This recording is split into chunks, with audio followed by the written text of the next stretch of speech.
नमस्कार साथियों, मैं ऋतिक मेहता आज आपके सामने एक ऐसा विषय लेकर आया हूँ जो विषय हमारी ज़िंदगी में कहीं ना कहीं ज़रूर जुड़ा होता है, या जो व्यक्ति किसी भी प्रकार का बिजनेस करते हैं उनकी ज़िंदगी में यह विषय तो ज़रूर ही जुड़ा होता है। जब भी हम कोई नया काम शुरू करने जाते हैं तो सबसे पहले हमारे मन में एक प्रश्न ज़रूर आता है, क्या हमें जीएसटी नंबर लेना ज़रूरी है या हम बिना जीएसटी के भी काम कर सकते हैं। तो इस वीडियो का मुख्य उद्देश्य यही है कि मैं यह बताने की कोशिश करूं कि जीएसटी नंबर लेना किस किस को अनिवार्य है और किस किस को नहीं। सबसे पहले मैं आपको जीएसटी के बारे में कुछ थोड़ा सा बता देना चाहूँगा। हमारे देश में जीएसटी यानी कि goods and service tax, Hindi में कहा जाए तो वस्तु एवं सेवा कर, 1 जुलाई 2017 को लागू किया गया था। उससे पहले हमारे देश में हर राज्य का अलग से एक टैक्स होता था। हर राज्य वैट लेता था, केंद्र सरकार एक्साइज ड्यूटी लगाती थी, सीएसटी होता था, वह अन्य कई तरीके के टैक्स होते थे। अलग अलग टैक्सों में हो रही कठिनाइयों को देखते हुए 1 जुलाई 2017 को देश में जीएसटी लागू किया गया, जिसमें पूरे देश में एक ही दर पर एक ही टैक्स लगाने का प्रावधान किया गया। वह इसमें अभी भी कुछ ऐसी चीज़ें हैं जो जीएसटी के दायरे से बाहर रखी गई हैं, जैसे कि अल्कोहल फॉर ह्यूमन कंजम्पशन हो गया, पेट्रोल, डीजल, एविएशन टर्ब्यून फ्यूल हो गया, इलेक्ट्रिसिटी जो है वो परमानेंटली ही जीएसटी से बाहर रखी गई है। वह अन्य भी कुछ ऐसी चीज़ें हैं जो जीएसटी से बाहर रखी गई हैं। मगर आज हम चर्चा इस बात पर करेंगे कि जो जीएसटी में है क्या उनको और वो कोई व्यक्ति उनकी सेल या परचेज करता है तो क्या जीएसटी नंबर लेना आवश्यक है। तो आइए शुरुआत करते हैं। सबसे पहले जीएसटी क्या है। जैसा कि मैंने आपको बताया, यह एक तरीके का अप्रत्यक्ष कर है, इनडायरेक्ट टैक्स है, और यह 1 जुलाई 2017 को हमारे देश में लागू किया गया और यह पूरे देश के लिए एक ही दर से लागू होता है। टैक्सेबल पर्सन जीएसटी के अंदर कौन होता है? हर वो व्यक्ति जो कोई भी बिजनेस कर रहा है भारत के किसी भी कोने में, जो या तो जीएसटी के अंदर रजिस्टर है या रजिस्टर होने की उसकी बाध्यता बनती है, वो टैक्सेबल पर्सन कहलाता है। अब पर्सन यहाँ पर केवल कोई एकल व्यक्ति यानी कि सिंगल पर्सन ही नहीं होता। पर्सन यहाँ पर इंडिविजुअल भी हो सकता है, Hindu undivided family, company, firm, LLP, AOP, BOI यानी कि association of person, body of individual, कोई भी सरकारी कंपनी, कोई भी सरकारी department, local authority, cooperative society, trust, artificial jurisdiction person को सभी पर्सन की डेफिनेशन में यहाँ पर कवर होते हैं। अब अगर हम बात करते हैं कि कौन कौन से पर्सन हैं जिनको जीएसटी नंबर लेना आवश्यक है। पर्सन मैंने जैसे आपको पहले बताया कि इसमें सिर्फ एक इंडिविजुअल ही नहीं, अन्य भी कई तरीके के कंपनी, फर्म शामिल होती है। अगर हम बात करते हैं पहले बिंदु की, तो अगर आप जो बिजनेस कर रहे हैं वो मणिपुर, मिजोरम, नागालैंड या त्रिपुरा राज्य में हैं और आपके बिजनेस का टर्नओवर 10 लाख या उससे ऊपर जाता है तो आपको जीएसटी नंबर लेना आवश्यक है। उसके पश्चात यदि आप अरुणाचल प्रदेश, मेघालय, सिक्किम, उत्तराखंड, पुडुचेरी और तेलंगाना इन राज्यों में काम कर रहे हैं तो आपको, अगर आपका टर्नओवर 20 लाख से ऊपर जाता है सालाना, तो जीएसटी नंबर लेना आवश्यक है। उसके बाद यदि जम्मू एंड कश्मीर, असम, हिमाचल प्रदेश या भारत के अन्य बचे हुए सभी राज्य व केंद्र शासित प्रदेश, अगर इसमें आप अपना बिजनेस कर रहे हैं तो आपके लिए लिमिट 20 लाख ही है। मगर यहाँ पर एक अमेंडमेंट डाली गई थी, यदि आपका काम केवल और केवल गुड्स की सेलिंग करने का है तो यह लिमिट बढ़ करके 40 लाख हो जाती है। तो आइए हम आगे बढ़ते हैं। हर वो व्यक्ति जो जीएसटी से पहले किसी भी इनडायरेक्ट टैक्स के कानून में, जैसे कि एक्साइज, वैट, सर्विस टैक्स के अंदर रजिस्टर था, उसको भी जीएसटी नंबर लेना आवश्यक कर दिया गया था। परंतु अब जब लगभग 3 वर्ष हो चुके हैं जीएसटी को आए हुए, अब इस बिंदु का कोई औचित्य नहीं बचता है। उसके बाद जब भी हम अपना बिजनेस किसी को सेल करते हैं या किसी के साथ मर्जर करते हैं, डीमर्जर करते हैं, ऐसी कोई भी ट्रांजैक्शन करते हैं, तो हमें उस नए बिजनेस का एक नया जीएसटी नंबर लेना होता है। या फिर अगर हम अपना बिजनेस ट्रांसफ़र करते हैं और वो ट्रांसफ़र हम नहीं करते, किसी नेचुरल कॉज की वजह से होता है, जैसे कि डेथ ऑफ द प्रोप्राइटर, तो उसमें हमें जीएसटी नंबर, जो भी उसका अगला लीगल हायर होगा, उसको जीएसटी नंबर लेना आवश्यक है। आइए अब हम जानते हैं ऐसे कौन कौन से पर्सन हैं जिसको जीएसटी नंबर लेना आवश्यक है ही है, चाहे वो उस लिमिट में आए या न आए। यदि कोई person inter state taxable supply करता है, यानी कि एक राज्य से दूसरे राज्य में सामान बेचता है। यहाँ पर मैं एक चीज़ क्लियर कर देना चाहूँगा, ये inter state taxable supply of goods है। यदि आप सर्विस देते हैं तो आप पे वो लिमिट लागू रहेगी, आपको उस लिमिट से ऊपर जाने के बाद ही रजिस्ट्रेशन लेना होगा। या फिर यदि आप जॉब वर्कर हैं, हैंडीक्राफ्ट गुड के सप्लायर हैं या कैजुअल टैक्सेबल पर्सन हैं, तो भी आपके ऊपर वो लिमिट लागू हो जाएगी। मगर यहाँ पर एक बिंदु और है, यदि आप जॉब वर्कर हैं और किसी सोने या आभूषण से जुड़े हुए कार्य करते हैं तो आपके ऊपर कोई लिमिट नहीं है, आपको जीएसटी नंबर लेना ही लेना पड़ेगा।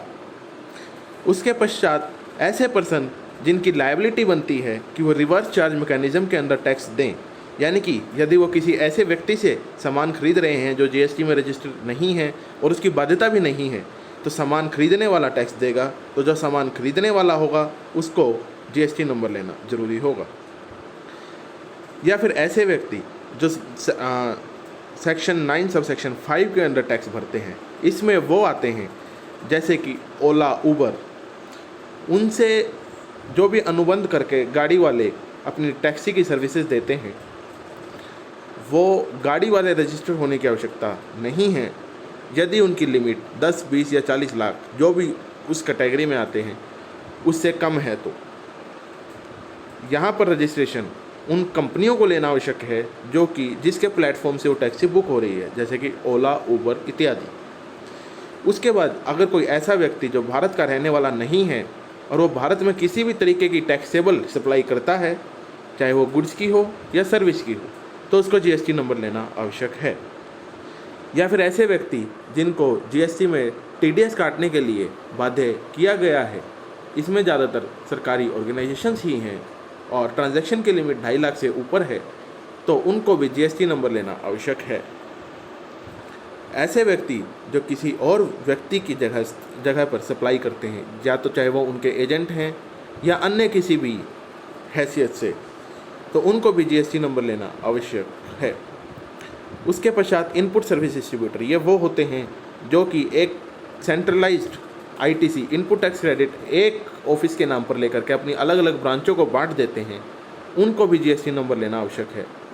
या फिर ऐसे ईसीओज जिनका लायबिलिटी बनती है टीसीएस यानी टैक्स कलेक्टेड एट सोर्स करने की, जैसे कि फ्लिपकार्ट, अमेज़ॉन इत्यादि, इनसे आप जो भी सर्विस देते हैं, जो भी सेलर सर्विस देता है, तो ये टीसीएस काटते हैं, उस केस में इन सब को भी रजिस्ट्रेशन लेना ज़रूरी है।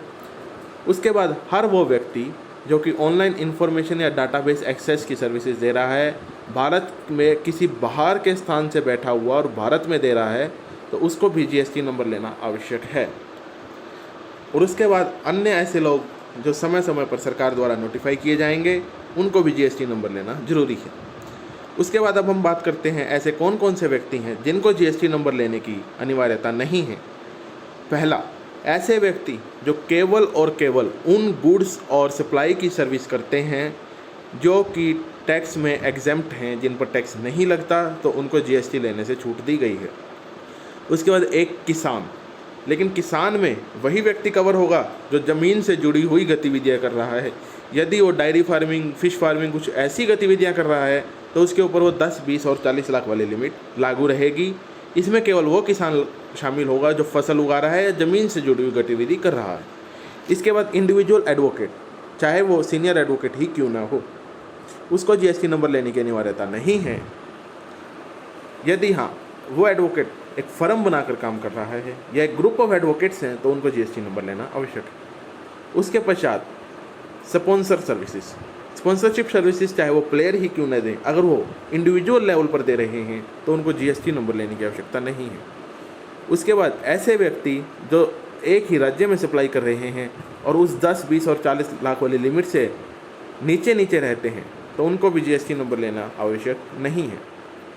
उसके बाद ऐसे व्यक्ति जो सप्लाई कर रहे हैं गुड्स या सर्विसेज की और टैक्स उन्होंने नहीं देना, वो रिवर्स चार्ज मैकेनिज़्म में कवर होते हैं। जैसे कि अगर कोई किसान से कोई कंपनी प्रोडक्ट खरीद रही है या फिर जैसे कि ट्रांसपोर्ट वाले हो गए, तो उनको भी अनिवार्यता नहीं है कि वो रिवर्स चार्ज मैकेनिज़्म के अंदर जो आता है वो जीएसटी नंबर लें, क्योंकि जीएसटी नंबर वो लेगा जो उनसे सामान खरीदेगा या उनकी सर्विसेज लेगा।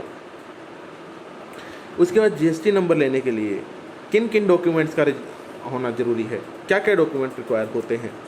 एक permanent account number, mobile phone number, email address, आपका प्लेस ऑफ बिजनेस, उस प्लेस ऑफ बिजनेस का कोई प्रूफ, चाहे वो रेंट एग्रीमेंट हो, कोई ओनरशिप प्रूफ हो या कोई अदर तरीके की कोई एग्रीमेंट हो, आपके जीएसटी ऑफिसर की जुरिस्डिक्शन डिटेल्स, आपका बैंक अकाउंट नंबर, प्रोप्राइटर की फ़ोटो, साइन व अन्य डॉक्यूमेंट्स। उसके बाद सबसे महत्वपूर्ण सवाल जो हमारे मन में आता है कि जीएसटी नंबर कितने दिनों में मिलता है, तो मैं आपको बता देना चाहता हूँ, ये प्रोसेस देखने के बाद शायद आपको इस सवाल का भी उत्तर मिल जाएगा कि जीएसटी नंबर कितने दिनों में मिलता है। सबसे पहले हमें जीएसटी एप्लीकेशन का पार्ट ए फाइल करना होता है, जिसमें PAN number, email, mobile phone number, आपका state, district, legal name of business as per PAN, यानी कि वो बिजनेस कौन रजिस्टर करा रहा है, उसकी सबकी डिटेल देनी होती है। उसके बाद एक टीआरएन नंबर आपको मिलता है जो कि 15 दिनों के लिए वैध रहता है। टीआरएन यानी कि टेम्परेरी रेफरेंस नंबर। उसके बाद उस 15 दिन के समय के अंदर अंदर हमें पार्ट बी फाइल करना होता है, जिसमें आपकी बाकी की सारी डिटेल्स भरी जाती हैं, वो बिजनेस से रिलेटेड हो, प्लेस ऑफ बिजनेस से रिलेटेड हो, आपकी ऑथोराइज सिग्नेटरी से रिलेटेड हो, गुड्स एंड सर्विसेज किस में आप डील करोगे वो हो, या अन्य कोई भी, वो सारी पार्ट बी में भरी जाती हैं। उसके बाद एक ARN जनरेट हो जाता है। उसके बाद आपकी एप्लीकेशन एक टैक्स ऑफिसर, जो भी आपका कंसर्न जीएसटी ऑफिसर होगा, उसके पास चली जाएगी। जीएसटी ऑफिसर के पास सक्सेसफुली एप्लीकेशन जाने के बाद 3 वर्किंग डेज के अंदर अंदर जीएसटी ऑफिसर को उसको अप्रूव करना होता है, यदि आपके सारे डॉक्यूमेंट्स ठीक हैं तो। यदि उसको आपके डॉक्यूमेंट्स में कोई कमी मिलती है तो वो आपसे फर्दर क्वेरी डाल सकता है। उस क्वेरी का जवाब आपको 7 दिनों के अंदर अंदर देना होता है।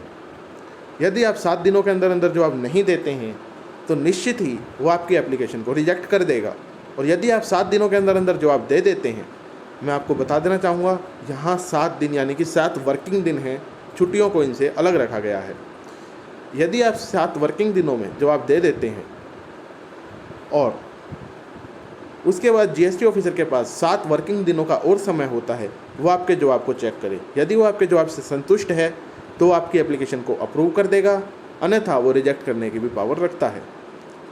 मगर उसको रिजेक्ट करते वक्त एक रीज़न ज़रूर देना होगा कि उसने आपकी एप्लीकेशन रिजेक्ट इस वजह से की है।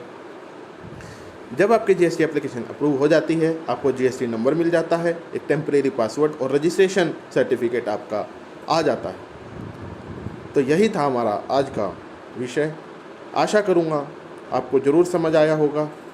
धन्यवाद।